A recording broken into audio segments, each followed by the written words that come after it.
It's Do Time with Pastor Steph.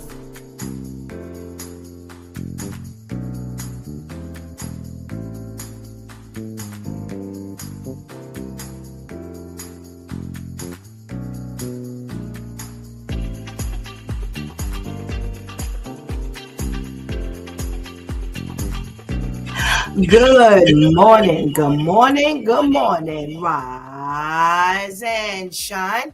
You're on with this Due Time with Pastor Steph. How are you this morning?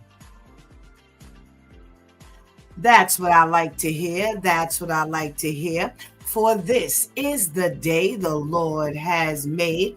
Let us rejoice and be glad in it.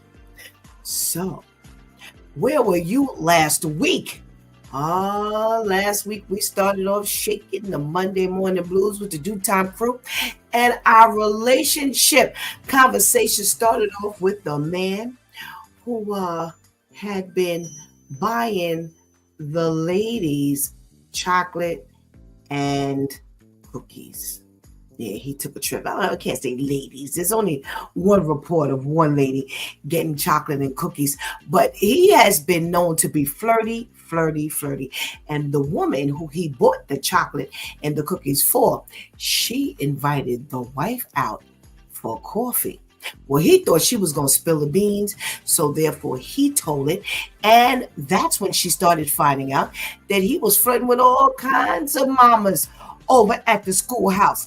And to the point of sharing his cologne with the teacher, rubbing it on her wrist and giving her a smell. And she wanted to know, what should she do? Well, the Due Time crew came through and definitely gave her some tips as to what she should do. Well, it's not like, she was listening or anything, but you know what I'm talking about.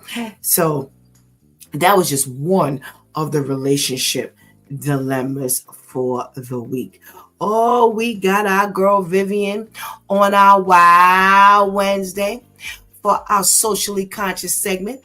And Vivian talked about getting rid of the rat problem here in New York City. Yes, they claim that we are down 18.4% this year than we were last year at the same time. Now, out of the 5 boroughs, only 4 of the boroughs have seen a decrease. Manhattan, is the one that has not seen the decrease. Yes, Staten Island, Brooklyn, Bronx, and Queens, they all have claimed that 311 has not heard from them regarding the rat infestation. So go figure. What's going on in Manhattan? Well, maybe there are more restaurants in Manhattan. I don't know what's going on, but yeah, they're the ones who have not seen relief from the sightings of the rats. Well, the video of Antoine Massey showed up on our radar last week as Vivian revealed that he was not only escaped, not only still on the lam, but declaring that he is innocent. He should not have been in the jail to begin with. He didn't escape. He was let out, not like those 9 others. Yeah, you got to go back and look at this heartfelt video. We got a little snippet, so see if you believe it. Well, I don't know. To this minute, I haven't heard if he's been caught or not. I wonder if he's still out there. Well, Thursday, Therapeutic Thursday rolled around, and we had our girlfriend Athena on, and nutrition was the topic of the morning. Well, listen, healthy food, all healthy food is not healthy. Well, we talked about that protein and all the ingredients in the protein bars. Ooh, sugar, and more sugar. She came through as always. We also talked about water. Yes, yes. And as an avid water drinker, yeah, I only 99% of the time I'm only drinking water. I surely have some questions about the water, including the seltzer water issue came up. So go back and listen to that segment on Therapeutic Thursday. Well, Friday, the men never cease to amaze us as we talk about that memorial that honors Bruce Tucker, yeah, out in Virginia, the man who had his heart and his kidney, I believe, removed from his body without anyone's consent. Ooh, listen, they've been doing us dirty on this side of the fence for a long time. And Mr. Bruce Tucker is no different. Yes, yes. And they were claiming, it was done because someone in the upper echelon needed a heart transplant and didn't even live a week after he got the heart. Oh my goodness.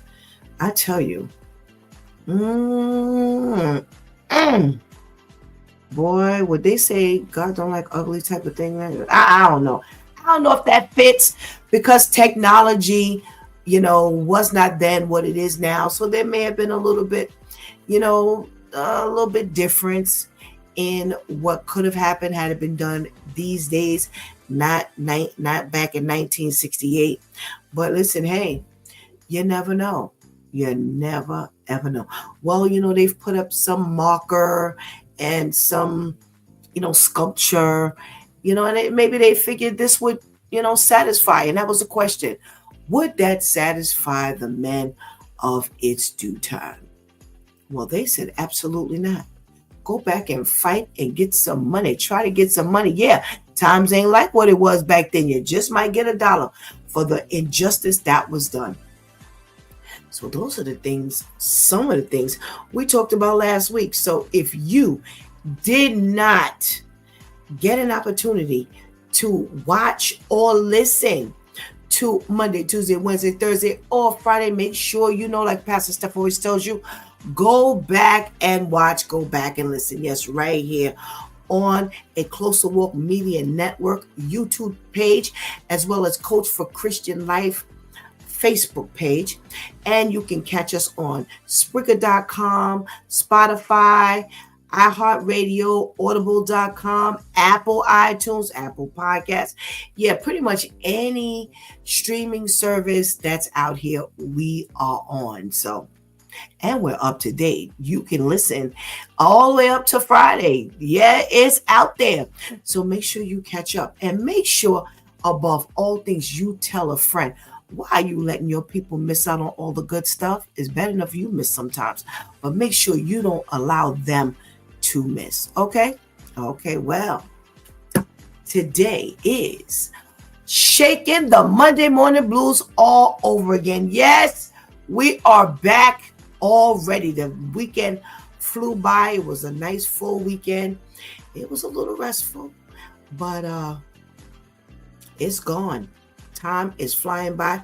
We are already at the 9th of June. Summer is in. Oh, we got a whole lot of stuff to talk about.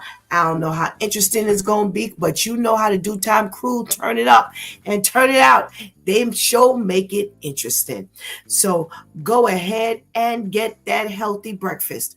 Go ahead and tell somebody, anybody, that it's due time with Pastor Steph is on. And whatever you do, don't go anywhere because we will be.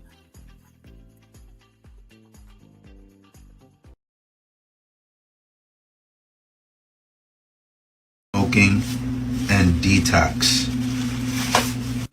Pretty please. Is anybody listening out there?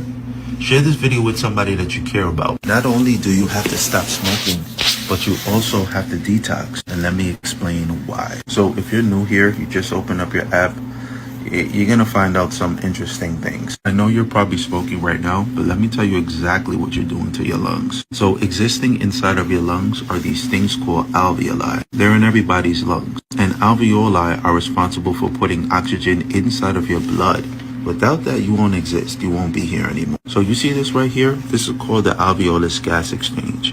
Anytime you put anything other than oxygen inside of your alveolus gas exchange, mucus and inflammation develops inside of the alveoli. Then your alveoli will begin to look like this. You see how this is callous, dark, and black? Yeah, once that happens in your lungs, you're going to develop something called smoker's lung. And that's going to look something like this. You see how this is is dark and callous and black? You don't want your lungs to look like that.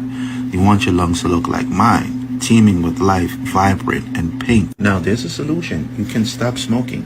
Of course, that's the number one solution. But also, along with stopping of smoke, with quitting smoking and discontinuing smoking, you also want to detox. This part is extremely important because you want to help your body.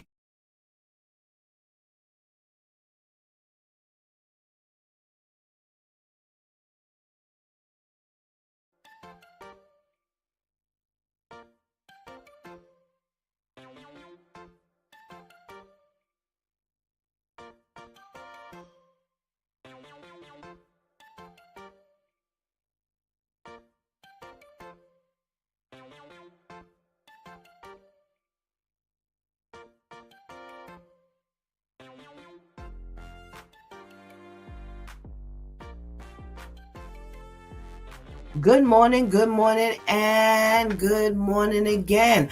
Welcome back to It's Due Time with Pastor Steph, and we are shaking the Monday morning blues. Well, just to kind of touch on our little PSA there, I may have said this before, but for those of you who are listening for the first time and who may not know, smoking is one of the few areas that the moment you finish, your body starts repairing itself. I learned that a long time ago. Yes. So come on, let's make sure we take care of this body, the temple of the Lord, and make sure we are treating it well. There are so many ways we mistreat our body, but definitely that smoking thing, we got it. If you are smoking, please stop. Okay? All right. Well, you know how we do. Every morning we say good morning to one another, but I don't know if you're in the room unless you give me a shout out. So make sure you let Pastor Steph know you're in the room. Let's say good morning to our girl, Ketty. Good morning, Ketty. Thank you so much for joining us. And we got our boy Terrence in the house. Good morning, Terrence. Thank you so much for joining us. And we have a good morning from our Lady Tamika. Good morning, Lady Tamika. Now, I'll look forward to talking to you face to face in a couple minutes. So I can't wait. Well, we must say good morning to the ladies that hold us down, that help us get our YouTube Live and our Facebook Live. Let's say good morning to our girl Shantice. Good morning. Looking forward to hearing from you this week for our switch tip. And let's say good morning to our girl Anika. Good morning. And we're so grateful to the both of you for making sure we have our live in place. Well, we have our health tip for Monday morning, and I thought this one was really interesting. We have the most common nutrition myths that harm heart health. Always talking about the heart. No matter what is going on, the heart always comes up. So when this came up, I thought this was really key, and you may find some interest in it. Well, myth number one, all fats are bad for you. Well, that is a definite no. And for those of you who still believe that, no, there is no way all fats are bad for you. Okay. So yes, they say that fat is a one-way ticket to a heart attack. Boy, they should have a way of putting things, right? Right. Well, the truth is all fats are not made equal. All right. Trans fats and high levels of saturated fats can increase your risk of heart disease. Unsaturated fats, the kind found in like avocados, olive oil, nuts, and fatty fish, are actually protective, it says. The American Heart Association now recommends swapping saturated fats for these healthier options to help lower cholesterol. Okay? So stop believing that all fats are going to kill you, because it's not the truth. All right? Carbohydrates are the enemy. That's myth number 2. No. All carbohydrates are not the enemy. And everything you can't eat carbs. You can't eat carbs. No, there are some carbs that you need to eat. It says whole grains, fruits, and vegetables are rich sources of fiber. Yes, we know that. Vitamins and minerals that play a crucial role to heart health. But our latest dietary guidelines for the Americans talk about complex carbohydrates, which urge people to choose brown rice, quinoa, oats, and whole wheat over refined options. Okay, so we know that the real enemy is highly processed sugary carbs, not the wholesome ones. So make sure you make a better choice of which carbs you do eat. And let me tell you something, carbs give you a certain level of energy. So for people who don't eat carbs, your energy level is not the same. And protein can't provide it. Go back Thursday. Go back to Thursday. It'll remind you. Okay? All righty. Well, myth number 3. What? 3. There we go. 3. You should avoid salt completely. No. That is not the truth. We do need some iodine in our body. We do need some sodium in our body. Now, the American Heart Association recommends keeping our sodium intake below 2,300 milligrams a day. And for those with high blood pressure, make sure you come down just a little bit underneath that. They have found that moderate salt intake doesn't drastically increase heart disease for most people. Okay. The real problem lies in processed foods. And we always hear how dangerous the processed foods are. So, and they are sodium ridden processed foods. Yes. 4. Let me use this hand. There we go. 4. Okay. High cholesterol foods are always bad. Nope. So for years, eggs, they talk about don't eat this amount of eggs because the cholesterol is really high. And yes, that is true. You need a moderate egg consumption, and it would not hurt or cause heart disease risk for most people. Okay. What matters more is the quality of your overall diet. And make sure you don't get those nasty habits and eat those high cholesterol ridden foods. Okay? All righty. Myth number 5. Sugar-free foods are always healthier. Man, you definitely need to go back to last week, Thursday, because that was one of the things that she talked about. Remember, we talked about the protein bars and things like that, and how it is ridden, not just the protein bars, but other food is ridden with all of those aspartames and all things like that that will and can definitely harm you. Okay? All right. Myth number 6, you can out-exercise a poor diet. Not at all. No, no, no, no, no. So in other words, people believe that you can eat any old way you want to eat as long as you exercise. A poor diet is just that, a poor diet. And it doesn't make sense to try to kill yourself at no gym if you're not eating properly. Eat better. And that way the exercise partnered with the better eating will benefit you. All righty. So they say that the Centers for Disease Control and Prevention also stress that both diet and exercise matter. Think of them as a team. All righty. 7, myth number 7. Plant-based diets are always heart healthy. Nope, that's not true.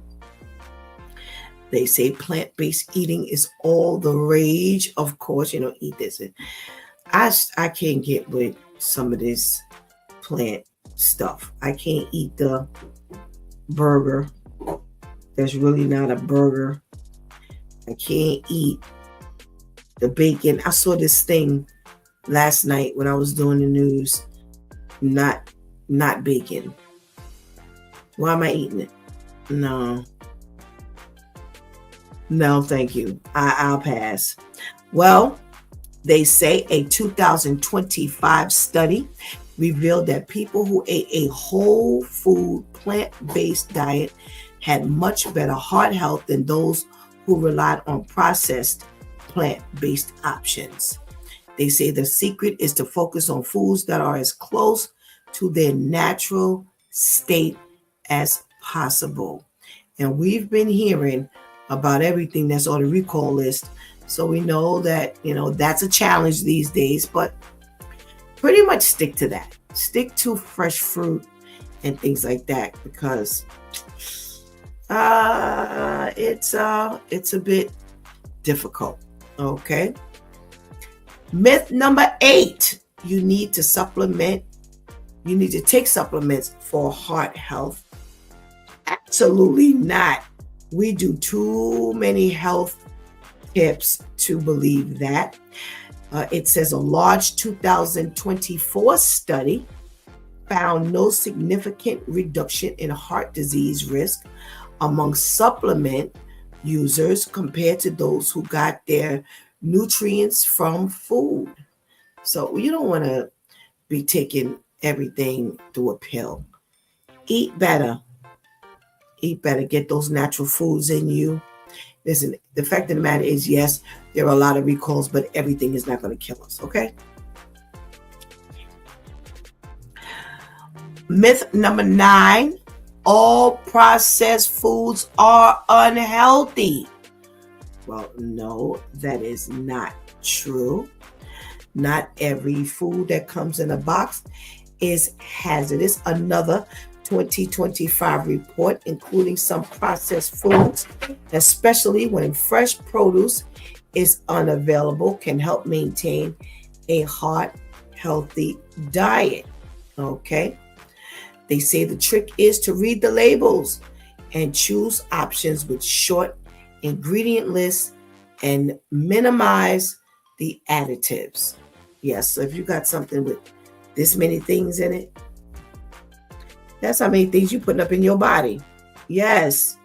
And I didn't think about that before like that. If you have a nice short list, and I guess subconsciously I didn't think about it, but I did think about it because I would always look for stuff. I'm like, okay, I don't want to read through all of this stuff. If I read through all of this stuff, that's all that stuff that's going on in my body. I didn't think about it the way it was read here. But at the end of the day, it's the same thing. I just want to read. When I eat, I just want to look at the label and I want to see like a couple of things. I want to see a whole list of stuff. So that's the way we should be looking up our foods. Okay? Myth. Eating late at night causes weight gain. So they say, nope, not particularly true. It's what you eat late at night that will make you gain weight. Yes. Okay. So we have healthier foods that we can eat late, such as nuts, fruit.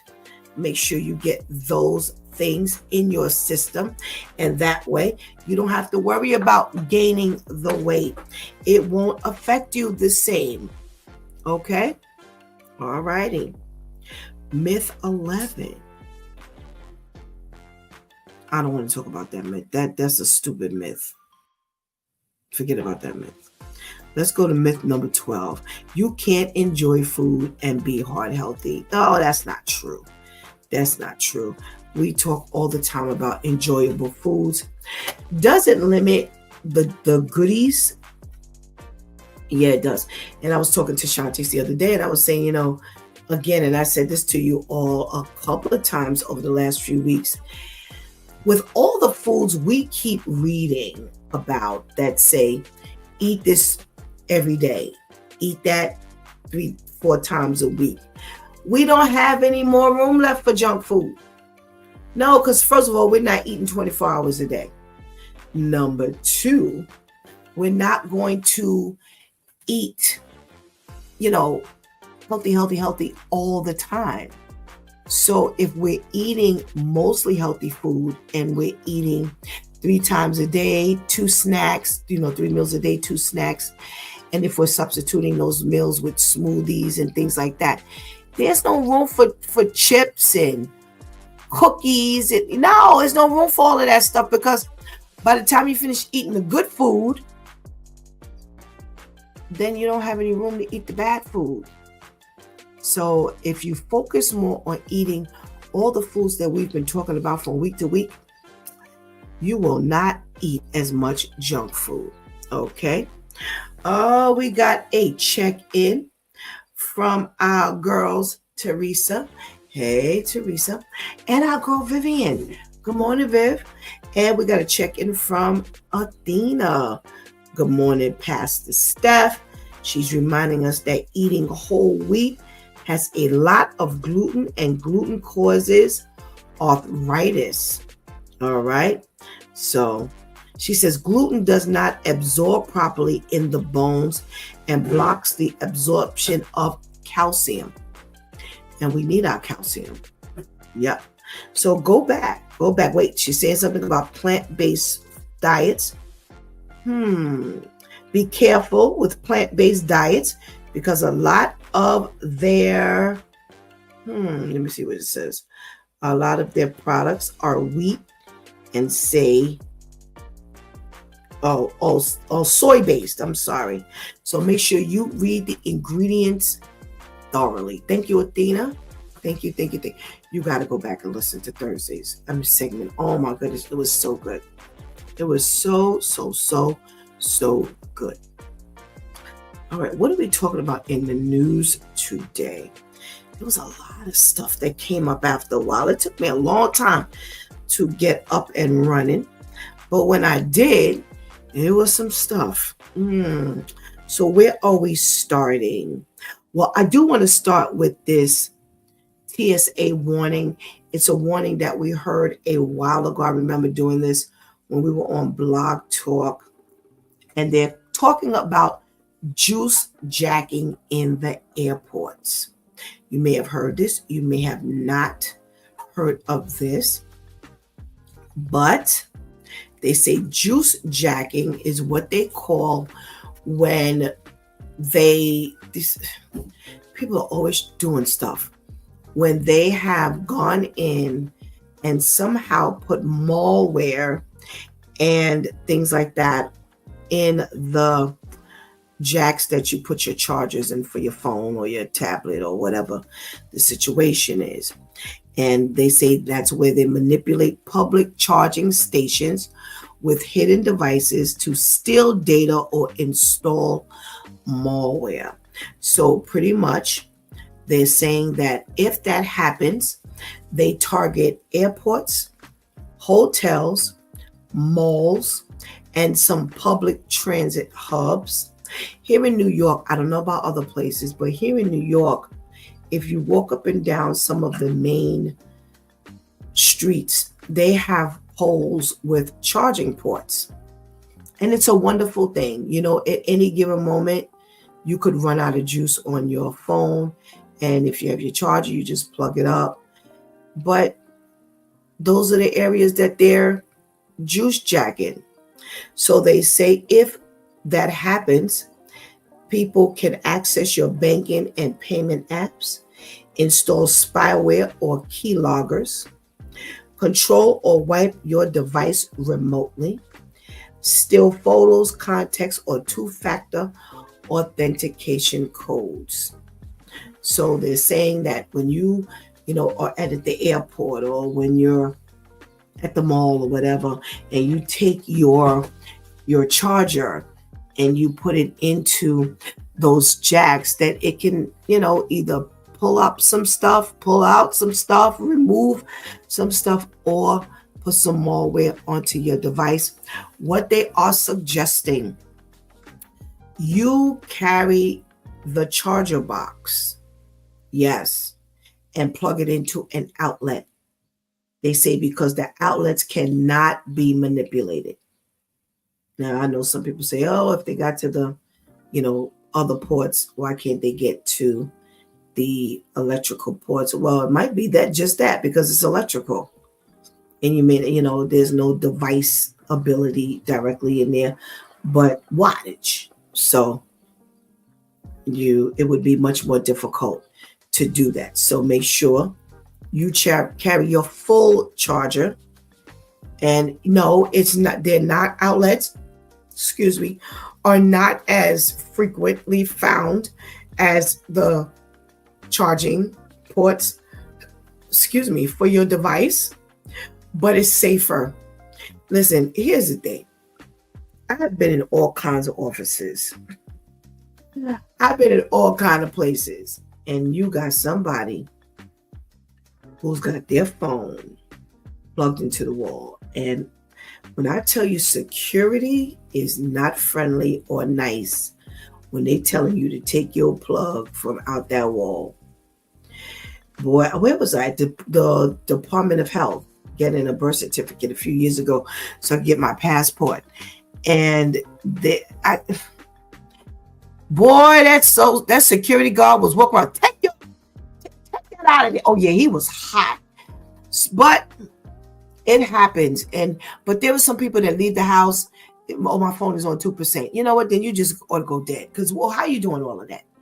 When you get dressed, when you're showering, plug up your phone.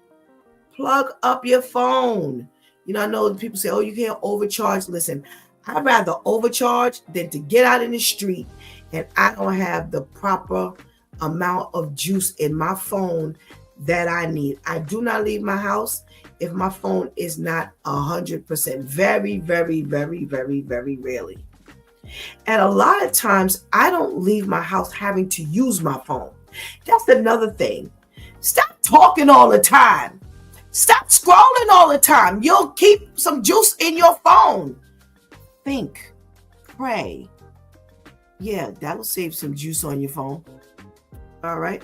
So remember, yeah, I know that, plugging up your device is not as easy as, making use of the charging ports that, they've put out there for us. However, it's better than getting cussed out or getting your, your phone, either damaged in some way or messed up in other ways. All right. Shantice is suggesting carry your portable charger. Yeah. She said if you have to recharge your portable charger, shouldn't be dangerous in doing. No, because your portable charger is charged. All righty. All righty. I wanted to definitely, for those of you who don't know that, wanted to get that out. I got some real criminal stuff to talk about today. They are something else. Let's see. Oh, there's a couple who they have arrested on 4 counts of endangering the lives of children. Yeah, you know how they say that thing. Endangering the lives of children. And no matter how many kids you got and everything is happening, all the kids, it's a count. Yeah, they don't give you 1 count for 5 kids. It's 5 separate accounts. Well, here's why. And I want to get their names because I'm going to blast them. All right, here we go. We've got 2 people. It's a couple. And Mateo Luna, 27, and his girlfriend Stephanie Paisley, 26, are charged with 4 counts of child abuse and neglect. Why? Because the house was so nasty that their 4 children, ages 8 months to 9 months, had an entirely disgusting house to sleep in, to the degree that one of the babies was sleeping on the entertainment center to keep from being on the floor in a bed where the bugs were so bad that he didn't even, or she didn't even feel safe. They say that the living room of the residence was completely covered in trash, rotting food, debris, and soiled clothing. The residence smelled of rotten food and human waste. The kitchen sink and counter were full of dirty dishes, rotting food, and other debris.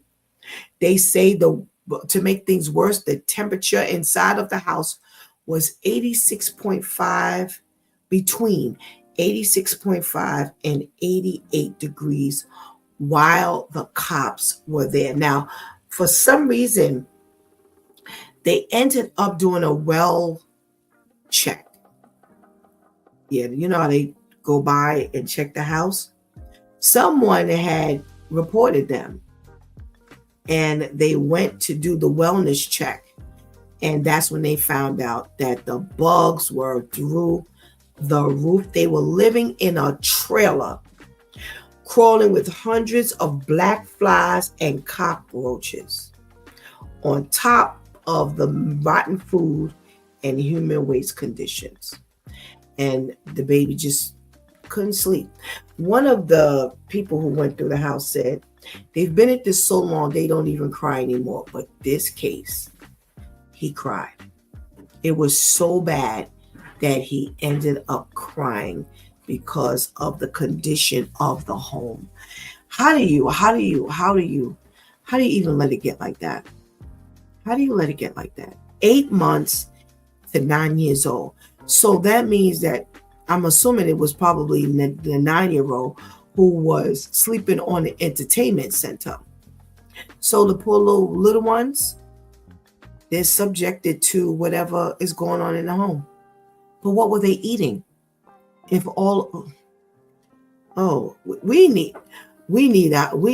need to get. What time do you have to get into nonsense when we need to be praying? Yeah, this world is a hot mess.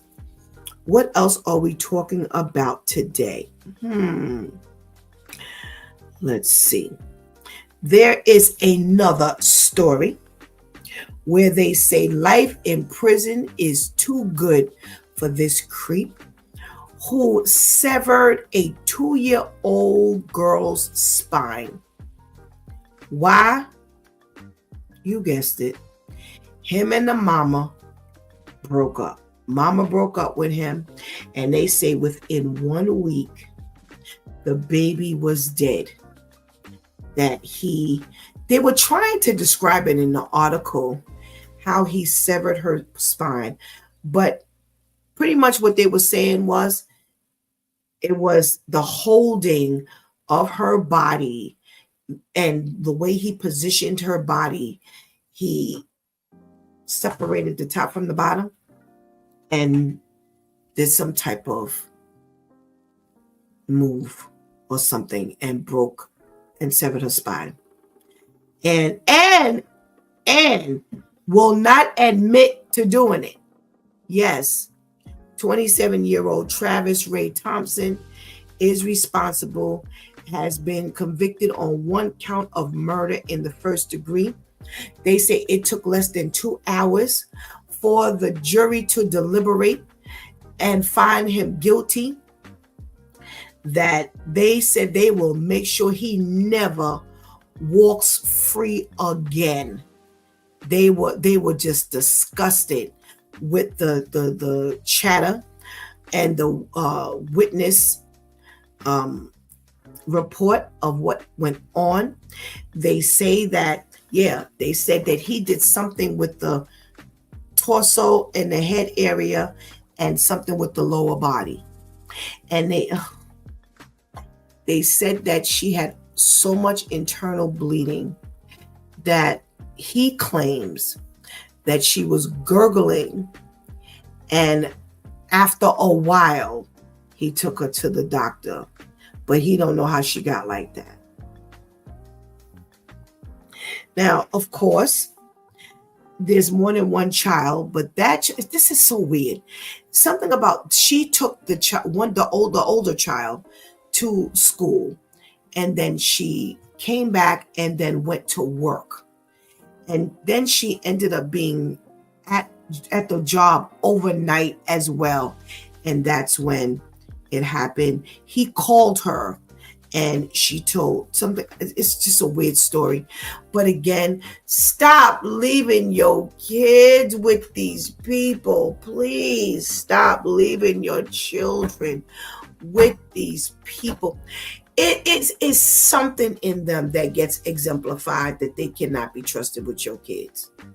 Something that's exemplified that they got a temper. Something exemplified that they're not right in their head. Because people just don't snap like that. Now, if you're going to really say that there was something that was not exemplified, that means you didn't spend too much time around that person, which means that your child should not have been with that person. It's stop leaving your kids with these people. Stop leaving them with these boyfriends. When are you going to learn from someone else's history? When are you going to learn from someone else's decision to do this? So I was trying to read and see how long she'd been knowing him. It doesn't seem as though this was a really long relationship. But they were supposedly no longer in the romantic relationship. Yeah. And then it's just weird. It's a weird story. But at the end of the day, please stop leaving your children with these crazy people. Now, I got a question for you all. It's a little lengthy, and this is going to take us into our main topic. But you know what? Let me get my due time crew on here. Where's Tamika? Let me get Tamika on. Let's talk about these two situations, and then we'll talk about this other thing where I want to get just, it's a matter of opinion for all of you. Before we do that, good morning, Tamika. Good morning. How are you? Monday morning. Good morning. Listen, when you start talking about all of that, then it makes me not want to really sing the Monday song. Well, no, we need the jingle, girl. We need the jingle. We need the jingle to just kind of raise our little spirits here. Thank you so much for our Monday morning jingle. Before we get started, Terrence says the other side is crazy without a doubt. Absolutely. And Shanti says there's too much trust being given to your boyfriend, girlfriend when it comes to watching your kids. And it's so true. Now, before we even get there, we're talking about a couple with their own kids, ages 8 months to 9 years old, Tamika. The house was disgusting to the degree of a seasoned reporter, social worker, somebody on the case said he, it's so bad, it's so long. He doesn't even cry anymore. He cried this time when he thought about the baby having to sleep on the entertainment center to get away from the cockroaches and the other bugs. My question is, what kind of time should these people get? I was trying to see. I think they were on. They have like a $500,000. What you call them here? What do you call those things? Bond. Yes, bond. Thank you. What? How long should they be in jail? You just ruined these children's lives, and you think about adults. Any adult will give you, something about their past, especially if it's something that they feel that it's something to talk about. You start talking to these children as adults and they, well, what was your childhood like? They remember, trust and believe. I remember some things that happened when I was 3 and 4, even in my older age, I can remember these things. And, when you were talking to me and you were telling me, the bugs and, what does that smell like? I can't even, and I'm really, just, the sight, the smell, the things that you're exposed to, stepping over, I'm sure if you got bugs, you got maggots to that degree. If you're telling me you got leftover food, that hasn't been consumed, and what are these children eating? Are they eating leftover food because that's all that they have? And I can't even, just. And this baby decided, and children will tell you, one way or another. If they don't say it verbally, they will show you, I'm not comfortable with this. And because the child has no recourse, I'm going to lay on this entertainment center because the bugs, just the whole idea of something crawling in your face and on your skin. And this baby was wise enough to say, okay, you know what? The entertainment center is the best place for me, and I can't take it anymore. Now, the one thing that I can do is cry out, and just, I don't think they should ever get out. You have ruined not one, but multiple children's lives. Yeah. And even as they age, you don't know what kind of things they may have to go through. It's one thing if it's just you and this man. That's if you want to do this, not that I'm saying that it's right, but if that's what you want to do, go right ahead. But you messing with me. I get a totally different type of feeling when it comes to children. I can't take it, and so no, you shouldn't be able to live your life freely and tra-la-la. Time, life. No, it is. That's just not even humane. Who could live like this and then see children living like this as well? And that's the sad part about it. It's so bad that, okay, it's bad enough when we take blows as adults. You take notice of things, and you won't live like this or you won't live like that. But to the degree of the children, it doesn't even matter that the children and like I was saying earlier, you have the 9-year-old who's laying on an entertainment center. But then that means that's you can't move on the entertainment center. You can't turn without the concern of falling or whatever the situation is. But the poor other children who did not have that option, here's what I thought about. How long did you sit and watch that entertainment center to realize nothing's crawling on there so I can get up there and safer? This is a lifestyle. This is a life. So, you know what? I agree.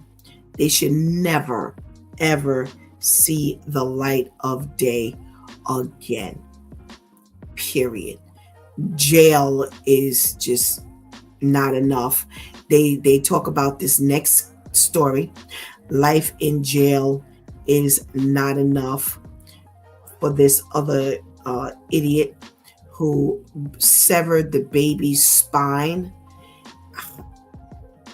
Again, because mama broke up with him And my thing is, and I will say this. So you broke up with him, but you still leaving him with your kid? Is it safe, Tamika? What happened to, I'm going to meet you, we're going to talk, we're going to have some conversation, I'm going to get to know about you, red flags. I remember back in the days when a female might have been dating, she would take a long time, 6 months, a year, sometimes 2 years, to get to know the individual, because I'm not going to expose you to my children. And now it's just like you meet them sometimes on the same day. You bring in the kids. Wait a minute, and this is what we have, and he, is showing exhibited. There had to be some kind of sign that set up. Maybe he didn't even like children, for all you know. You didn't give him time, from what I'm seeing. He didn't like you. It's not that he didn't. It wasn't that he didn't like you, but maybe, for all you know, he didn't like children at all. And now he doesn't even want to fess up to the damage that he did. I can't even fathom the pain that this child must have gone through in her last, minutes. The body being severed, and I'm sure she put, because she's gurgling on blood, she can't even cry out. Just oh my God, what's going? Like the concern and care for our children. We have to do better, so much better. Wow. Let's read Terrence's comment. I just wish all the kids in these stories would move far away from the area they grew up in, because they are traumatized. You have to keep them on suicide watch as they get older, because people find out. And yeah, they will get teased. And remember now, somebody reported the first set of children, the ones who were in the filthy home. That's how the well care visit came about, because someone had reported, which means that they have left the house like that. So we don't know if it was in school. We don't know if it was a neighbor. We don't know what. But whoever it was knew where they lived. And you're right, Terrence, it's going to be very hard. And Tamika, you said it, it's going to be very hard to get these children, to think about something different as they grow up. And I'll say something else, but I'm going to say good morning. Thank you so much for joining us, Lady Tamika. Let's see what our Pastor KL has to say. Good morning, Pastor KL. Good morning. Good morning. It's raining cats and elephants out here, so you might not be able to hear me. Oh, okay. We can hear you fine at the moment. Okay. At the moment. We have a story. Our first story was about a child whose home was so disgusting. All kinds of bugs and cockroaches. The house was absolutely filthy. The child had to sleep on an entertainment center in order to feel safe. They went into the home for a well care visit and found that the home smelled. The home had the kitchen was nasty beyond words. The living room was nasty beyond words. And they said the kitchen, the living room, everything was just, the whole house smelled. And my question was, what kind of time do these people get? You have one of the workers who went in the home and said that, he's been at this for so long. It just doesn't even affect him anymore. His heart aches, but it doesn't affect him anymore. He no longer cries, but he cried this time. They say that with all of this nastiness, while the cops were there, the temperature of the home was in between 86 to 88 degrees.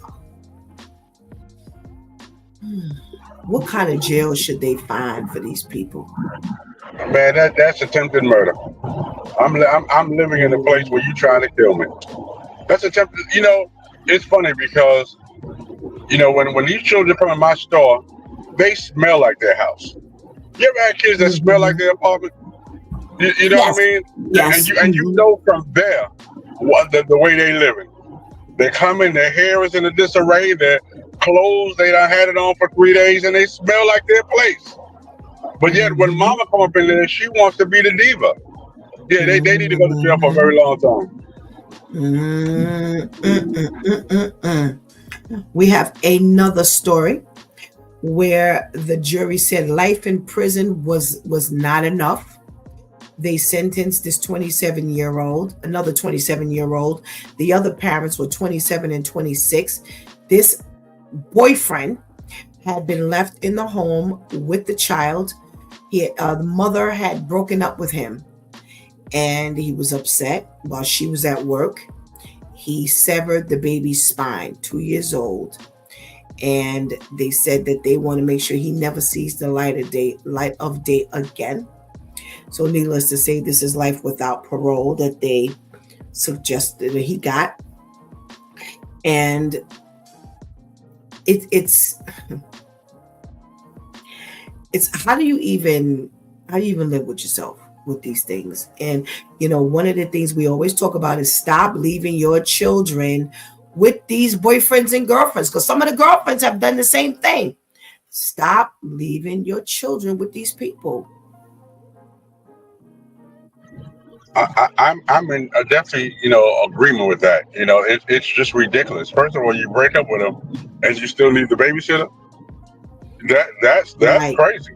And then you know right. what is funny when I came in on the tail of the story when you were talking to Lady Tamika. You and I was talking yesterday spiritually about prophets and stuff like that and their roles, and they should be able to see stuff and how we felt about it. Well, I have a question for the ladies, because when the stuff hits the fan, all the ladies talk about it was my woman's intuition. So why the woman's intuition only kick in at the end? Why you didn't see it in the beginning? So your woman's intuition only works part-time? Because if every woman has an intuition, then you should have been able to see the signs in the beginning. So you wouldn't have had to break up with him, because your woman's intuition would have told you this ain't the one. Pastor KL, before you got on, that was one of the things I was saying. You had to have seen signs of some instability. He had to be crazy, or he had to bust off, or there was an anger problem. Tamika, can't you see the signs? You should be able to. My thing is, you got to go past that. Oh, he looks nice and he says the right things. You have got to use your spiritual eyes, girl, and see. Pay attention. Okay, fine. Y'all went out to dinner, and what? And he's got a couple of dollars, and what? But he's crazy. And that's the sad thing. I think we do things way too early. Especially when it comes to children. Why are we even bothering exposing? You get to know this individual. Take time, ask questions, watch his body language. If you're watching something that has children, is he agitated immediately? Is he laughing at things? The demise of a child. Pay attention. You have got to see something. Don't just start. Oh well, you went out one date and then the second time you decide that, oh, I'm gonna bring the children. That's a problem. Mm-hmm. Take the time Absolutely. to know the individual with or without children. It's so important to your own crucial. This is how we end up getting ourselves in situations that we really don't have to engage in. This is how, even outside of a child, that you end up with a stalker, or somebody that rings your phone all day, all night. Those things are everyday occurrences that you have to pay attention to. If you see the signs and the red flags, pay attention to them. Don't just keep going. I've got on my "This Means War" t-shirt, and I mean that. Yeah. Absolutely. You know what? To me, yes, yes. Going back to what I always say, just because you have it does not mean you can afford it. And now let's go through this with a human person. Just because you have me, don't mean you can afford me. So that's what you have to look at. Can you afford my peace? Can you afford my sanity? Can you afford my Right. emotional being? Just because you have me don't mean you can afford me. And once you see that this person can no longer afford you, it's time to go. Yeah. I like that. I like that a lot. Nothing, and that came up in the conference we talked about. The conference we would Pastor Jeff's wife's conference. Lady Nicole's conference, they talked about police peace. Nothing outranks your peace, the peace that God gives you. And there's no way in the world I can have you disturbing my peace. It's so hard to come by in this world. And now that I've got it, I can't allow it to be at your disposal where you can do these things and now I can't live peacefully. I agree with you 100%. I agree with you 100%.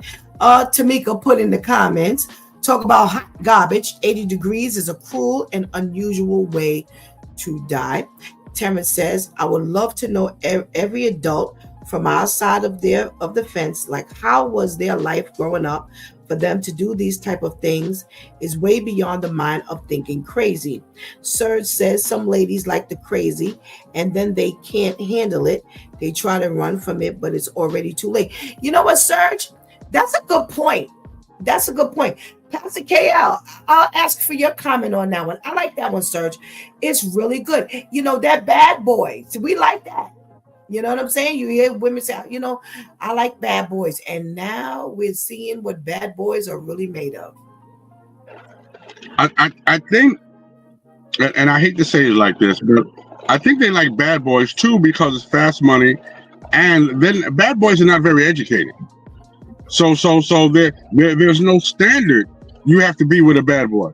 The nerdy guy, as you would say, or the quirky guy, he's educated and he has goals and he knows how he wants to get there. There's nothing fast, but there's a plan.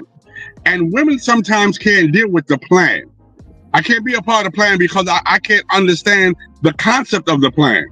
Wow. Bad boys live from day to day. And that's how they like it, day to day. My money's coming day to day. I may get slapped up, but it's a worth the slap. Interesting. Very interesting. Tamika, why do good girls like bad boys? I think it's that, when we were little, mom and dad would say, don't touch that. It's hot. Don't go over there. You're going to get cut. This could hurt. And what do? We go right there, put your hand on the stove. I told you it was hot. It's that the fact that it's a possibility, but maybe not so bad. But not thinking about all of the parts of that. You just looking at that one thing. You don't realize how much damage. Okay, fine. Think about it this way. You got a stove, it's hot. You stick your hand on the stove, it got hot. You flare back because you realize, oh, it's hot. You hit, the wall. You bang your head. Oh, you didn't count in on that being a part of that. And this is what we do. Oh, it's just a little fire, it's just a little smoke. It can't damage me that bad. Now all of a sudden you got a concussion and you got to go to the doctor. And it could be far worse. You just banged your head because you were surprised by the fire in front. You hit your head in the back. Now you got to go to the doctor. The doctor says it's a lot worse than what you thought. And this is what we do. Oh, it's just a little this, a little of this. How much little of this? We got a child that's dead because you figured, oh, well, this relationship is not working, but I'm sure I can leave my child. What's the worst that can happen? You got to get rid of that mindset. What's the worst that can happen? It can't be that bad.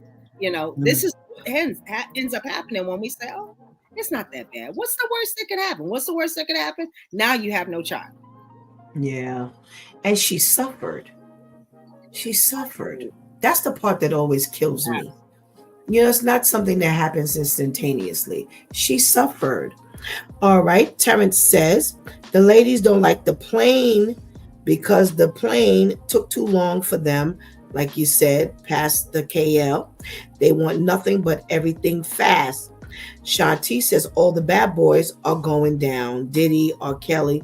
The persona looks good, but reality will always show itself. The question is, why do good girls like bad boys? And the sad part about it is you think it's cute. Your arm candy, this is the fast money, as has been said. This is what's the word I want to use? When people look over at you and they're envious because you're seeing so and so, and he likes you or he's paying you some attention, blah blah blah blah blah. And this is how it ends up. Here was something that crossed my mind, and this has crossed my mind on more than one occasion. But again, here, I broke up with you.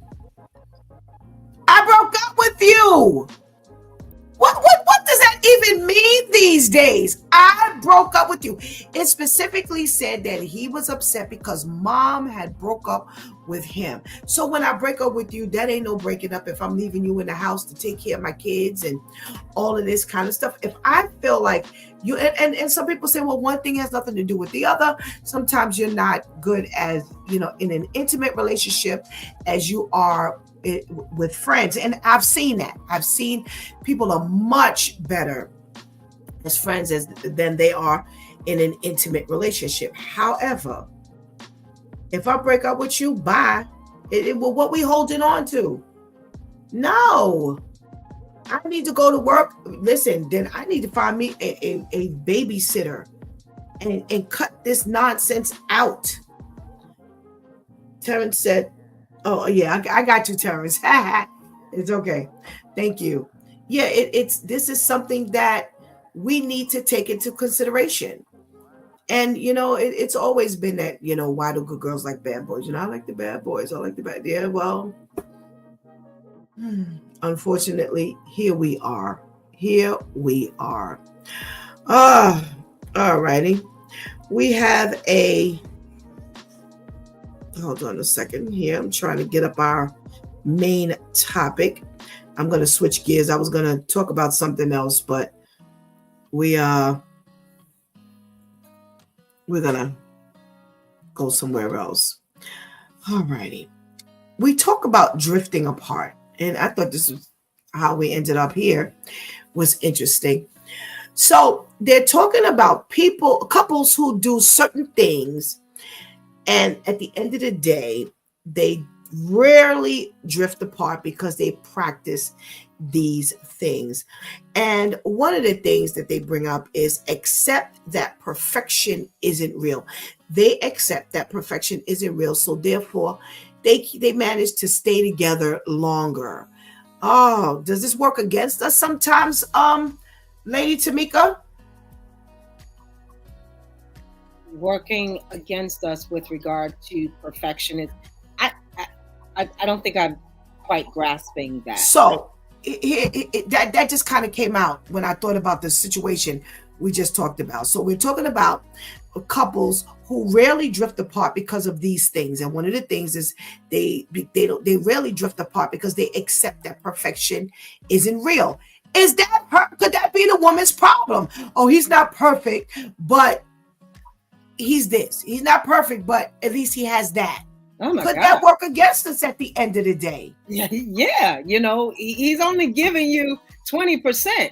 And that whole mentality of that 80-20, you putting in all the work and he's barely lifting, a finger to do anything, and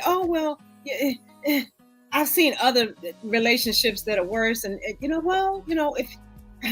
and so you putting in all the work, all the drive, all the energy, and you just allow his foolishness or her foolishness, because realize it happens on both sides, to go on. And now you carrying all the bundles, all the bags, all the everything, in the relationship. It doesn't make any sense. Go ahead and let that thing go. As opposed to, Pastor KL just to address my piece. I'm stressed out because I'm trying to carry all the weight of a relationship that's dead to begin with. All right, that kind of jumped into my head. But let's go back to thank you, Tamika. Let's go back to the original concept of this thing where couples don't drift apart because they accept that perfection isn't real, Pastor KL. Yeah, and that's why they tolerate a lot of stuff. You know what I mean? And not only do they tolerate stuff, they make excuses for stuff. Well, he's a black man in the white society. They won't give him the job. They won't give him the pay that he really needs. He's really trying his best. Now, meanwhile, he ain't fill out an application yet. He on the couch playing the games, but you already know why he don't have the job. It's because of the white man, not because he didn't put a blue pen to a white piece of paper. How about that? You know what I mean? So we make excuses, or he really don't mean to beat me up. He's in a white society, and when he goes to work, he's really stressed, and then he comes home and he doesn't know how to regroup. So he regroups on my head. He's not perfect. He's really a good guy. We make excuses for a lot of stuff that we don't need to. Mm-hmm. Absolutely. Terrence says it's crazy how a lady, not all ladies, but ladies want certain things in men. But if a man brings nothing but money to the table, it's okay. They don't care about the other things. He can beat you up, but it's okay. It's true. All they looking for, some people, all they looking for is the dollar. It don't matter what else. And we're talking about the bad boys, and it's about the street, the corner boys. They out there, they make the money, and that's what you're looking for. And unfortunately, that's what you shall find. Well, one of the reasons why they say that couples don't drift apart is when they realize that they don't breathe out negative emotions. What does that mean, Tamika? When you feel like that person doesn't breathe out negative emotions, they're a keeper. We don't drift apart at that point. I'm still thinking. They don't breathe out negative emotions. I'm still a little bit perplexed. I'm trying. It's okay. I'll go. I was getting ready to say, go ahead, Pastor Kale. Get stimulate Lady Tamika here. Well, first of all, I'm in agreement with everything that you do. You know what I mean? I don't go against nothing you say. Mm-hmm. If you say we want chicken, okay, baby, we're gonna have chicken. You know what I mean? A lot of times when you know that you're the person who ain't working, who ain't cleaning the kitchen, who ain't doing nothing, you ain't got no argument. You know what I mean? I'm just happy I got a roof over my head. I'm not gonna say nothing negative to you, because you might realize that you don't have as good a man as you think you did. So I'm gonna play the cards right. You know what I mean? If you want to play the ace, I'm gonna play the ace. Whatever you want me to do, I'm going to do. I'm not going to say, no, the chicken was nasty, or no, why are you home so late? Or I'm not giving you none of that. So I'm going to be perfectly in your corner. Something to think about. Where's your thought now, Tamika? That's causing so much extra stress. Because you're trying to fit a persona. It's kind of like, you're trying to be in a biscuit can. A biscuit thing is only so big, I can only be in the biscuit. I need somewhere to live. I mean, you are gonna come in the biscuit, live in the biscuit. Yeah. But listen, we do it at work every day. Some of us who don't like our jobs, we do it at work every day. We live in a biscuit because we need a job. Right. We do it at work every day. When you come home and you get in your regular temperature, you ever see the? That's what happens. So you can only do it for 8 hours. After a while, some part of you is, you sit there. Busting a can. You sitting there trying to hold on, but that eye is twitching because you're like, I can't take it. One of the two of you is going to, but fine, for the 6 months that it works, for a year that it works, some people are real good. They can do maybe 5 years. Eventually, that biscuit can is going to bust. And that's what happens. That's what happens all the time. You look at people at work, they base it up, especially men. They base it up at work. They bullying people because they ain't got no voice at home. They live in a biscuit. And they really drift apart because, like you said, ain't nobody saying nothing. No negative emotions. Well, yeah, okay.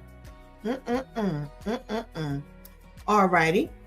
They acknowledge positive things in the relationship and build on them.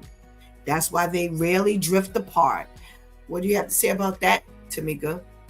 So you never have any negative emotions. You just address the positive, and eventually you have to verbalize that there's something, something that you don't agree with. It's one of those coming to America. What do you like? Whatever you like. You like riding horses? Mm. You like riding horses. You like this meal. Now, you can't stand mayonnaise, but he put mayonnaise all over it, and you like it because that's what he likes, And again, you can only fit that mold for so long. Eventually, some part of you, mentally, emotionally, physically, spiritually, financially, is going to come out. Okay. Pastor KL, they say that you acknowledge positive things in your relationship and you build on them. That's why you rarely drift apart.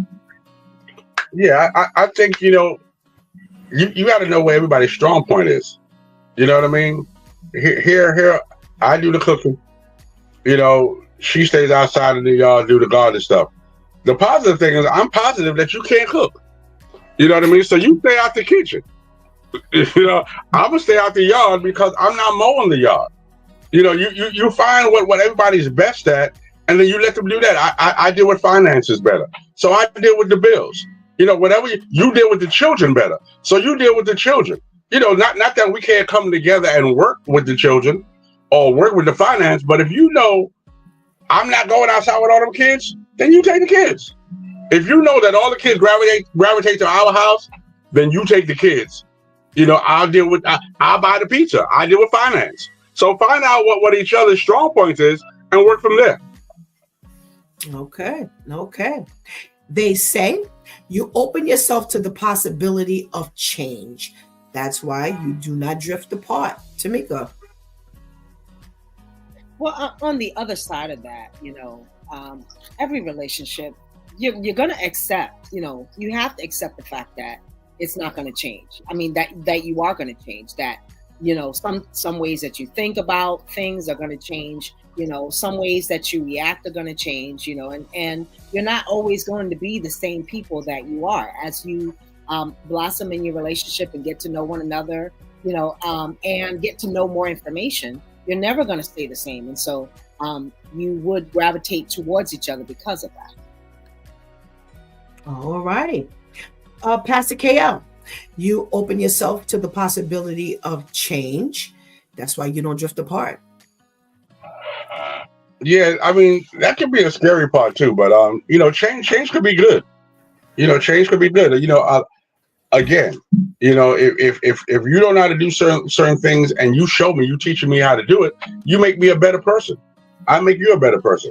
We use each other's positives and we compound that, and then we help each other out. So but you have to be open for change. A lot of times when you're old or older, I would say, you're stuck in your ways. This is the way I've been doing it forever. And when you met me, I did it like this. And if all I ate was corned beef hash, don't try to make me eat spam now. This is all I know. You know what I'm saying? So let's work here. But change is good. Okay. They say you focus on how you want to see yourself in a relationship and your life, and that's why you don't drift apart. Tamika? All right. So I see two sides of that. Because there are times when you have this whole idea of what life is going to be like. You watch so much television, your friends and family tell you this. And so you figure that that's, what life is going to be like. Let's just say, for instance, let's take the Stepford wives. They did this thing, they did that. Their homes were kept together. Their dresses were perfectly together. Your hair is always done. The kids are taken care of. The table is taken care of. The household is pristine. And then you get into that mindset, and now you're overwhelmed because the kids are all over the place. The table is not clean. The house is a mess. Your hair is just flyway. And then he comes home and he's like, well, what did you do all day? And your mindset was, well, this was what I was told. This is how I was supposed to work, but it's not working for me, and so now you're in a tizzy because it's not working because of what you visualize, and God has a design that's perfect for each one of us, and what you have for you works for you. It may not necessarily work for me, and so that's why you can't, you just going along with the flow of what you think may cause you to be so overwhelmed that you can't deal with life. Okay. Pastor KL, let me read it back.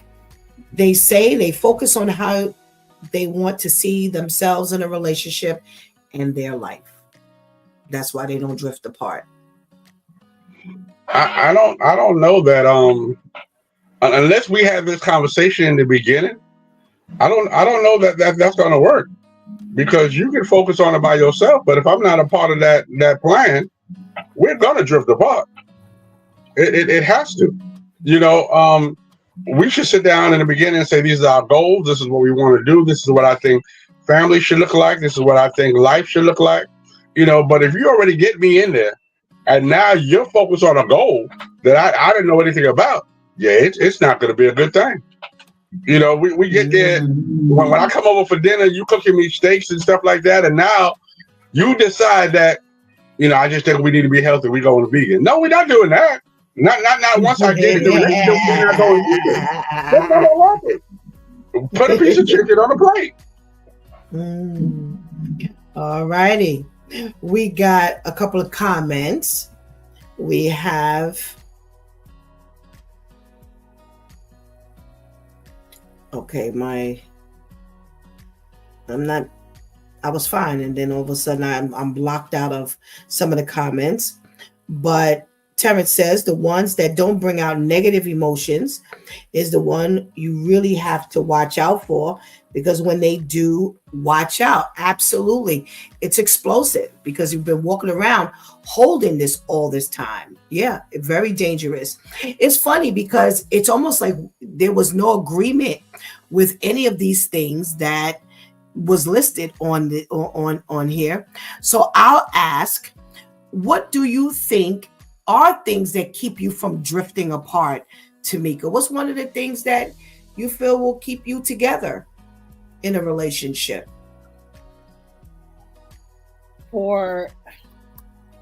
If we're looking at it from that perspective, sometimes it's that mindset that, well, maybe they'll change, and so you hold on to a dream that may not be reality, and that's detrimental.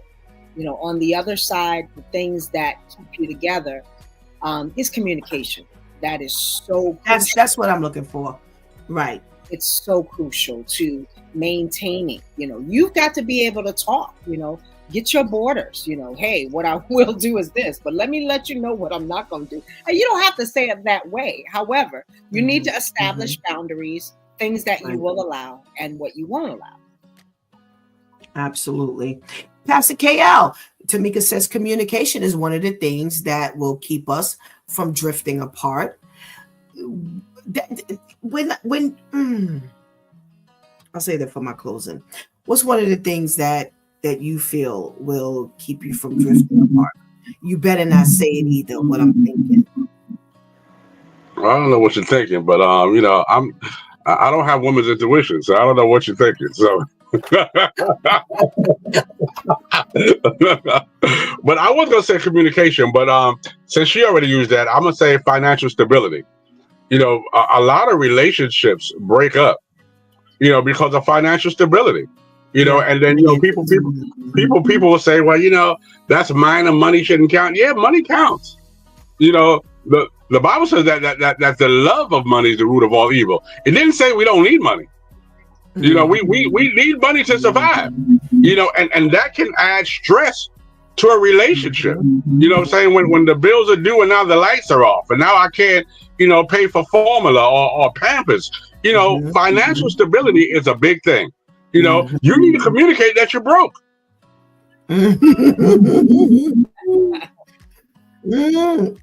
Absolutely. I'm losing my thing here. One of the things that we're talking about is keeping from drifting apart. You know what? We still got a couple of minutes before Shantice comes on. Lady Tamika, what else would be one of the things? Let me leave it on the table that would keep a couple from drifting apart. I'm going to take quantity as well as quality time. I think that both are important. Your 30 minutes is not going to help me sometimes. Sometimes I need you to, kind of tarry with me for a little while because, it's important. You taking a little snippet out of a day, just to spend time. You don't really get to know, you got to build a relationship, and that takes time. Just going out, every now and then, I'll meet you on my way to such and such. That's nice, for quality, but quantity is important. Spend some time with me, get to know me so that we can build the relationship. Mm-hmm. Okay. Pastor KL, what's one of the other things that you would say would help to keep a couple from apart? Communication, quality time, financial stability, what else? I would say reality. And the reason why I would say reality is a lot of times we get caught, with the woman who's fine and beautiful and all that stuff. And I can love the woman, but she got some bad kids. And I really don't like kids. And the reality is now I'm getting into a relationship with you because I really want to be with you, not thinking that I got to deal with these baby kids. And a woman with their children, it's touchy feely. You discipline a whole different way. You want to knock them upside the head. You can't touch my children. They don't belong to you. Reality. If you don't want children or you don't want her children, the relationship ain't gonna work. Now that's interesting because that was part of my thought, and that's why I was like, okay, I'll save it. I'll leave it on the table until I go into my closing. But Kenny just picked up on that honesty. And that's what that's the word I would use. You're saying the same thing, reality, honesty, just being upfront about how you feel about things. Anika says, you can only hold on to representative for a while. Eventually your real self will show. Absolutely. Absolutely. We got a couple of minutes past the KL. Thank you, Kenny, for your honesty. Pastor KL, is there something else that would help a couple from drifting apart? You have to go into a relationship mature. You have to have mature boundaries. You can't you can't go in there with this white picket fence and the dog called Toto. You know what I mean? Everybody doesn't have that in the beginning. You have to have mature goals for the white picket fence. You can't expect the house as soon as you walk through the door. Everybody doesn't have house in 2 years of a relationship. You know what I mean? We have to stop looking at TV and say this is going to be our life. And not only that, you don't know what it took for that person to get what they have. Right. Well, not only that, you don't know what it's costing them to keep it. So, like you said, what sacrifice or what did it cost for them to get it? And at what cost are they living to keep it? That ain't easy all the time. People are sweating, and how many times I've had conversations with people and they're like, Steph, girl, you don't know what I'm going through right now. I'm trying to maintain this X, Y, and Z, and I'm trying to maintain this other thing, and I'm trying to maintain. Listen, I got a question, Pastor KL, before Shantice comes on. What do we do when we always see, and I'm not saying I can't do this with Lady Tamika, but with you and Shantice, man, I could go anywhere. And it's like, I'm scared to start this thing because I'm like, Shantice, man, I have a time for her segment here. But I got to ask the question because you opened up the door. What do we do when we're in love, but we don't like the kids? Ain't that much love. I mean, I hate to say that, but listen. When you're in a situation where there is a package deal, you gotta love the package. Right. You can't have the plate and say no, I don't eat peas. Saying no, I don't eat this. You got to eat the cake, anime, because it comes with the sprinkles. You know what I'm saying? The icing. You can't scrape off the icing and just eat the cake because you can't throw the icing away. Hold that. It is now 8:32. Don't go nowhere. Shantice is coming on. And after she finishes, we're going to continue this conversation. While we're continuing this conversation, I want you to pay close attention to the switch tip because I'm sure it's going to be a good one. But I want you to be prepared to answer the question. Don't put your answer in now because we want to focus on the switch tip. But I want to come back and I want to ask you, our viewers, what do you do when you are in love, but you don't love the kids? Do you continue with that relationship? Now, Pastor KL has opened up a door, and bye, Pastor KL, for the moment. Shanti's give it to Pastor KL real quick because I want to get your switch tip in. And we're coming back because I'm sure we're going to have a couple of minutes. If we do this right now, we're going to have a couple of minutes for the continuation. Well, while Shantice is getting rid of Pastor KL, working keeps us from not falling apart. Can be multiple things. One could be kids. Another one could be comfortable, meaning one comfortable in the position that they're in, like Pastor KL is always saying. He says, I need a house. I need to stay here, so I have to do what I have to do to stay in this house. Absolutely. People just do what they have to do. Integrity, say what you mean, move truthfully. Absolutely, Anika. So what am I doing, Shantice? We need to get rid of Pastor KL real quick so we can get you on. So that sounds so final. So final. Get rid of KL. Get rid of KL. What am I doing here? There we go. Well, listen, it's time for the switch tip. We missed our switch tip last week because Shantice was not feeling well, but by the grace of God, she's with us today. Let's say good morning to Shantice. Good morning, Shantice.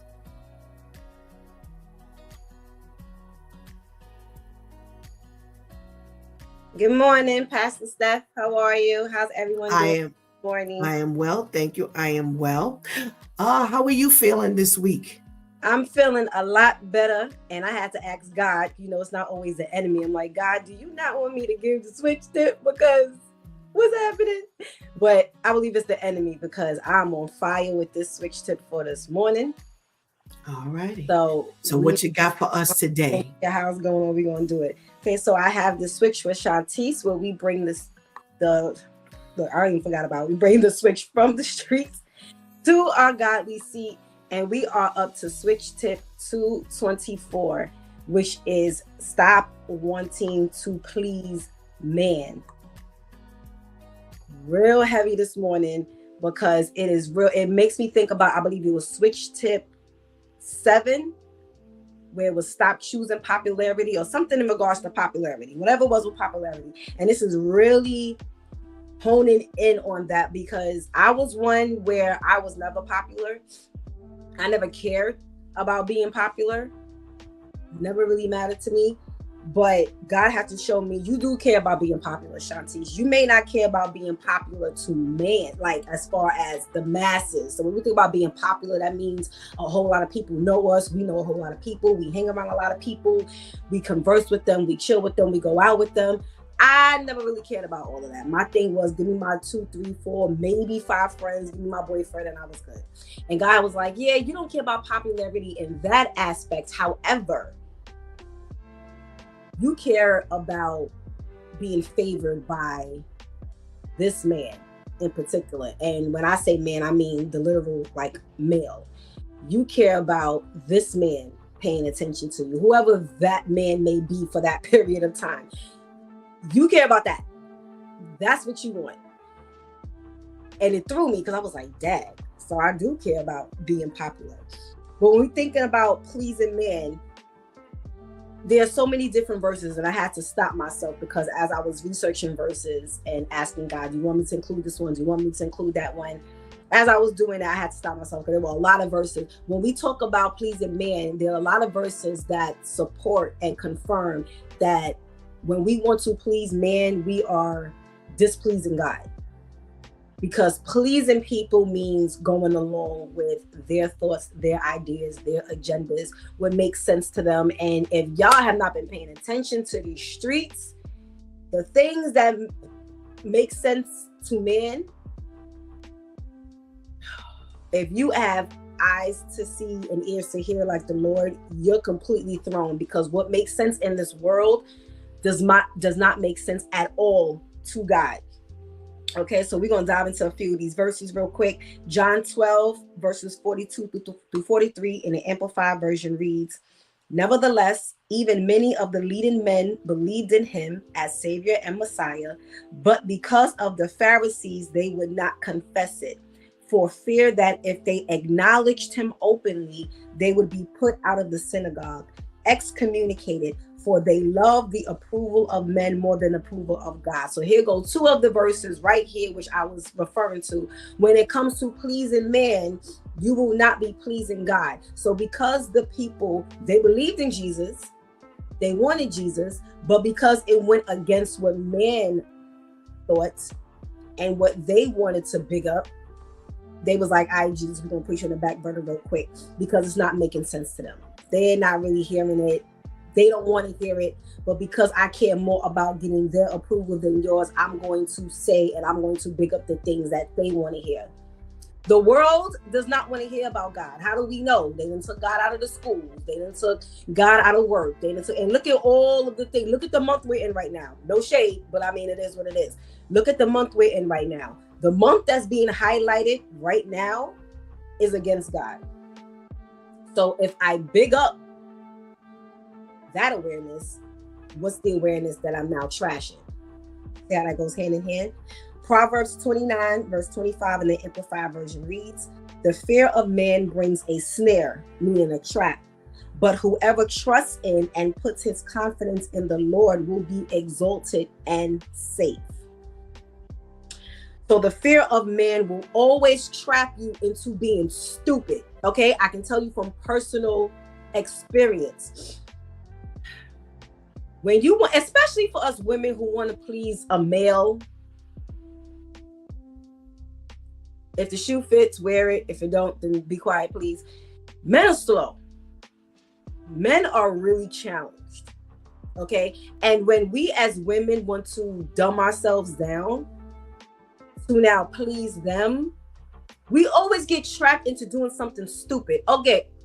Again, how do we know this? How many of these reality shows like First 48, Snapped, any one of those that you watched where the woman is in the interrogation room and she has to answer questions? Why? Because she got trapped into doing something stupid or lying for the man or whatever, because she didn't even said and or did something that was pleasing to him. Now everybody's getting charged for the crime.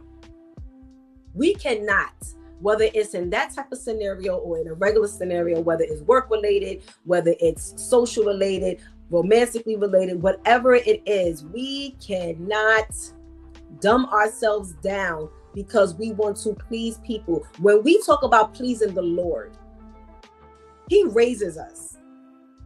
He speaks elevation, edification, not, well, let me help you make me stupid so that now you can please me. That is not the way the Lord works. Okay, James 4:4 Amplified Version reads, "You adulteresses, disloyal sinners, flirting with the world and breaking your vow to God. Do you not know that being the world's friend, that is loving the things of the world, is being God's enemy? So whoever chooses to be a friend of the world makes himself an enemy of God." Do I really want to make an enemy out of the only one who can set me up, who can help me come up, who can help me be smart, who can help me know the difference between my weathers and the difference between my theirs, but yet I'm going to try to dumb God down so that I can try to raise up a bunch of people who don't even know what they're going to like in the next 60 seconds. Being a people pleaser or a person pleaser is trying to love the world. I'm just saying. Being a person pleaser will make you a false teacher. 2 Timothy 4:3-4, Amplified Version reads, "For the time will come when people will not tolerate sound doctrine and accurate instruction that challenges them with God's truth. But wanting to have their ears tickled with something pleasing, they will accumulate for themselves many teachers, one after another, chosen to satisfy their own desires and to support the errors they hold, and will turn their ears away from the truth and will wander off into myths and man-made fictions and will accept the unacceptable." So, if you are okay with helping someone fall, then go ahead and continue to be a person pleaser. Quick testimony. I dumbed myself down for a man who God let me know from the beginning was being introduced into my life so that I can show him the way to him, to the Lord, to him and to Jesus, to the truth, not his truth, his meaning man's truth, to the truth. But because it wasn't what he wanted to hear, and I grew weary in being combative, because anyone who knows me knows I'm with the smoke. But because I started to focus more on wanting to be popular with this particular man, I was like, well, he don't really like to hear when I keep being combative and telling him he's stupid and he's slow for believing the things that God is making known to him. Like, you're not oblivious to the truth, but you're choosing to turn a blind eye, you're choosing to close your ears. And I fell along with the man. Okay. And now because of that, the man is slower than what he was. So I have a hand to play in that. And that's not something that I like to be reminded of, but it is what it is. When you set yourself up to now be a false teacher, you now have to take ownership in the roles that you played. So if you do not want to be qualified by God as a false teacher, you cannot say the things that people want to hear. When you call yourself a friend, this is why I have to go back to Pastor Steph and say, I don't want to be nobody's friend, because it's really challenging. When you want to be a friend, you have to be a friend the way Jesus says, meaning I have to tell you the things you need to hear, not the things you want to hear. I have to do the things that you need. I have to be the person that you need, not the person that you want. Okay? Galatians 1:10 Amplified Version. Am I now trying to win the favor and approval of men or of God, or am I seeking to please someone? If I was still trying to be popular with men, I would not be a bondservant of Christ. So God has called me this past Sabbath. God made it very aware and helped Pastor Steph break it down for us in the most simplistic way that he could, that we are the chosen people. No matter how many times I try to subconsciously and knowingly try to disqualify myself because of way too much pressure, I'm not being liked, people don't want to be around me. It is what it is. I don't care, because I'd rather be accepted by God and by Jesus than to be accepted by people, again, who don't know what they're going to want within the next 60 seconds. I am here to please God. I am not even here to please Shantice. Okay, so we have to make the conscious decision of making the switch from wanting to be, whether it's mass people or just one person at a time, a people or person pleaser, making sure we are doing the things, saying the things that are pleasing to God, because only those things will last. It doesn't matter what people want to hear. And let me tell you something about people real quick. They will try to rebuke you. They will try to kill you, whether it's literally, physically, mentally, emotionally, whatever. But they appreciate the things that you give them from God. They try to fight it, but they actually appreciate it, because when they finally allow the Lord to sober their minds, you are going to be amongst the first people that come back to mind as to, it didn't matter what I said, how I treated him or her. They gave me what they were supposed to give me. And that's who I need to go back to. Those are the thoughts I need to fall back on. So make sure you're making the switch from wanting to please man to pleasing God. Thank you, Pastor Steph. Wait, Pastor Steph, don't come on yet. I don't know what's going on. I think the enemy is still working. If you can, Pastor Steph, add yourself back to the stage. Hover. Okay. Oh, there we go. There we go. You stay on. Thank you for that switch tip. Very good. Very good. Again, a very practical switch tip. What's the title of your switch tip again? Stop being a person pleaser. All righty. Bring Pastor KL back up. Lady Tamika was with us for a quick minute, so we're going to watch to see if she can come back up and join us for the last few minutes. Okay, no, there we go. Okay, that we're on.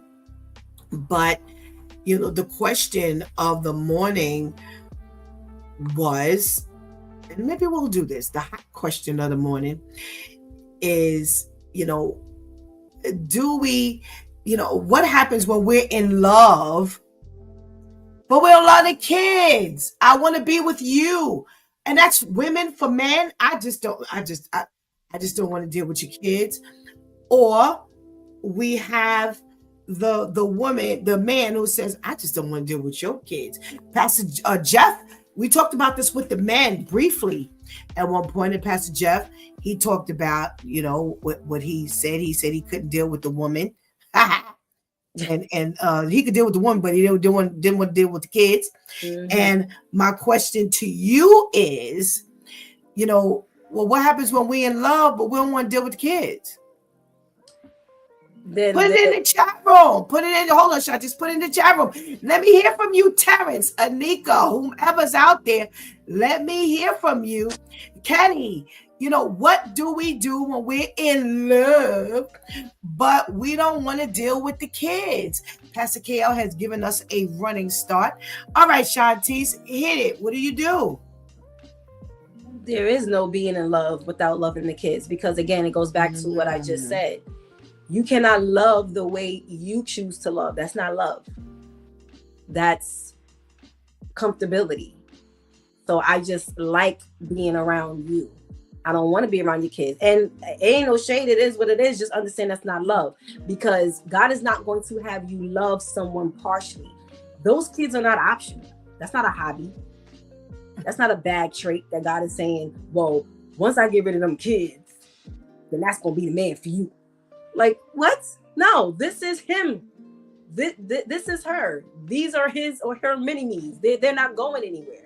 So you, as the boyfriend or the girlfriend, have to make sure that, listen, I've dealt with men who treat their kids like they are hobbies. And it made me want to break up with them, but date the kids. Listen, you go, I'll date the kids.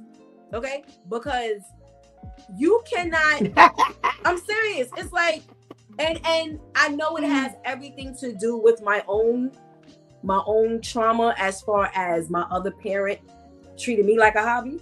So you can't do that around me and me not saying anything to you. So I'm that type of ex-girlfriend where you could leave your kids with me, because I done broke up with you probably because of how bad you treated your kids, where you think you're treating your kids good. But bro, I'm sorry.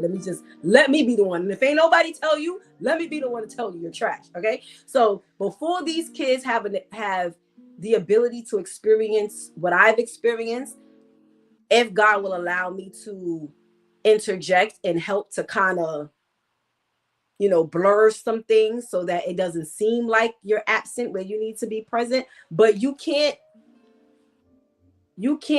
be like, oh, well, I want you, but I don't want your kids, but I'm in love with you. So if I'm in love with you, how is it supposed to progress?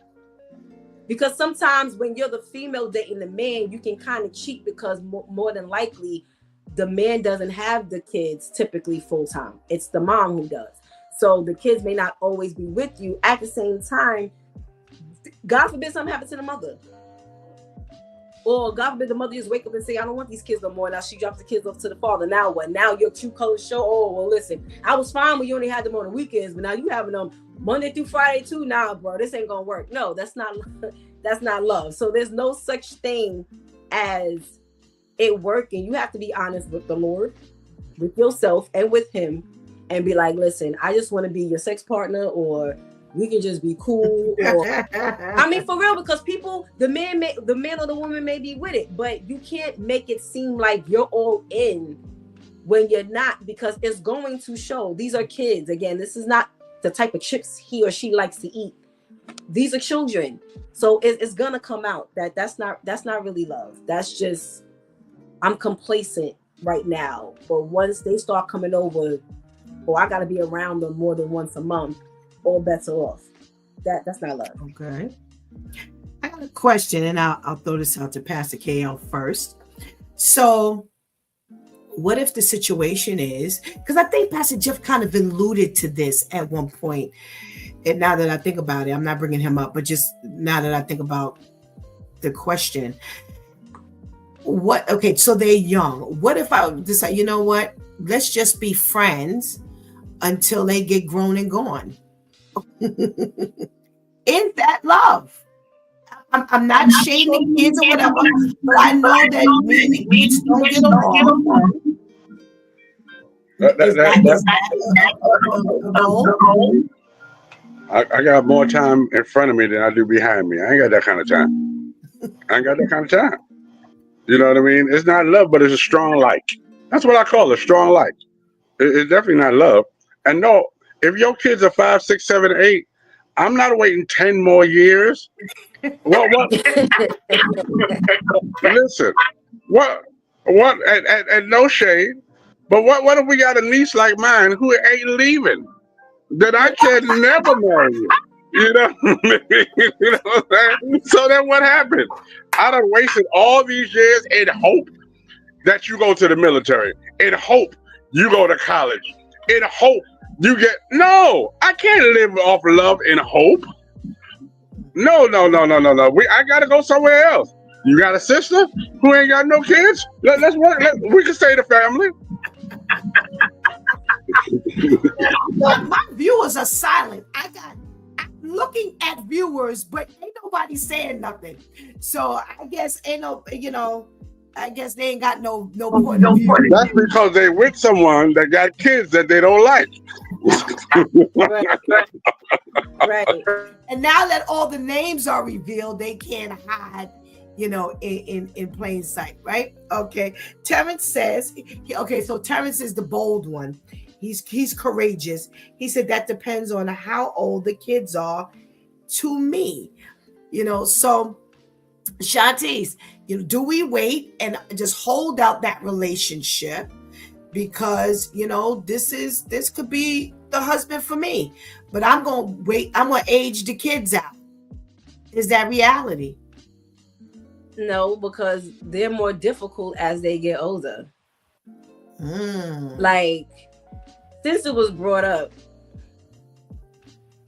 I'm still here for multiple reasons. One being because Pastor Steph still needs protection. And as a the devil is a lie. No, listen as to what I'm saying. Listen as to what I'm saying. Pastor Steph loves to throw her age out as if I don't know. Wait.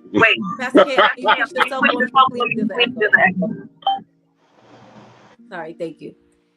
As if I don't know how old she is. But as annoying as I may be to her, there's certain times where the three of our voices need to speak up on behalf of our mama.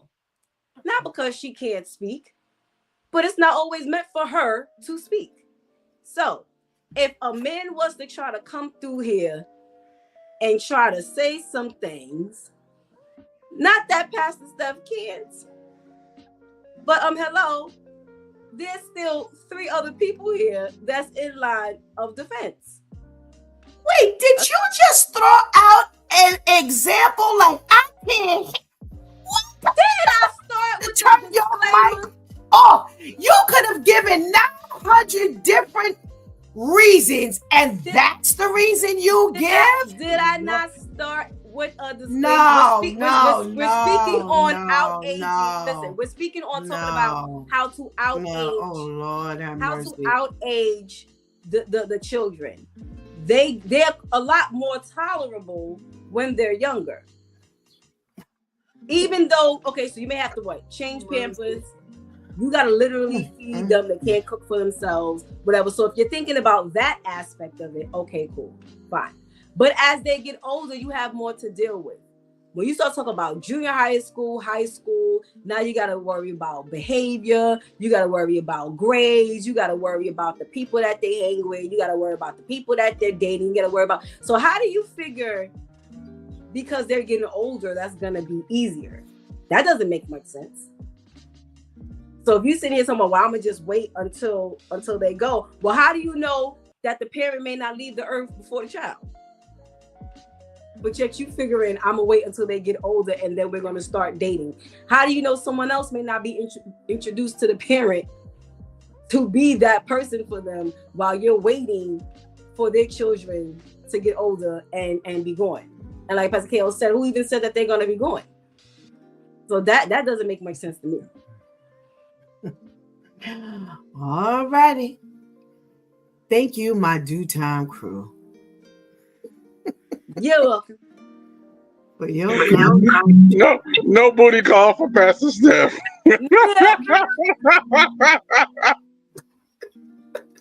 And thank God Pastor Steph ain't never been one of them mamas, because I know people who got mamas like that. It's like, Lord, how do you deal? I'm waiting for my phone call. Whew. Thank you, my due time crew, for your contribution into today's conversation. And we pray you have a blessed day. You too. Thank you. Next week, you don't go past the switch tip. I'm on all the time. Oh, Lord have mercy.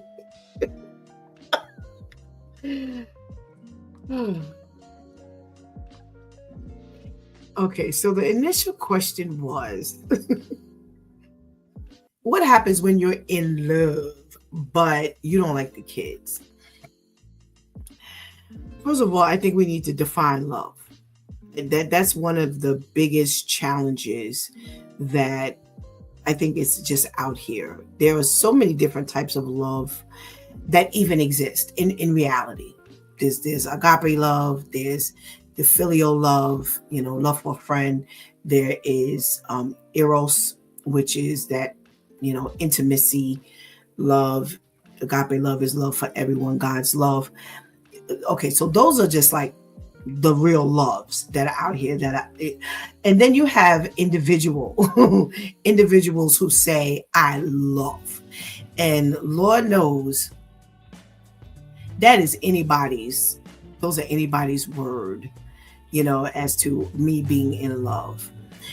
The Bible says, he who findeth a wife findeth a good thing and obtains favor from the Lord.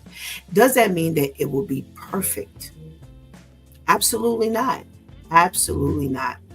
However, if you feel that you have grown to love this person and this is a person from the Lord, then we must go with all things work together for the good of them who love the Lord and who are called according to his purpose. And that's where we get caught in between that rock and hard place, because it takes a lot of maturity to understand the entire dynamic. The question of the topic for this morning, the main topic was, what habits do we have as a couple that keep us from drifting apart? And all of the things that they listed, the due time crew was able to punch a hole through it. Because they didn't mention things like communicate. They didn't mention things about, being upfront and being honest and respecting one another. And that respect could be in the area of, these are who their children are. You have a person who, the two of you didn't meet without children. You're not going to have children together. These days and times, things are a whole lot different than years ago. Most people, by the time you meet people, they got kids somewhere, whether it's the man who got, kids, made kids somewhere else, or a child somewhere else, your woman who's got children, and, now you're dealing with a family dynamic, so forth and so on. So for me, I think I need to hear what you constitute as love. Because let me tell you something. In sitting and counseling couples for years, this love thing is something completely separate and apart. So we are really need to be good with what we call love. All right. You've been watching It's Due Time with Pastor Steph. Join us Monday through Friday from 7 a.m. to 9 a.m. where we discuss matters of the heart, mind, and spirit. Until tomorrow, God spares. I love you.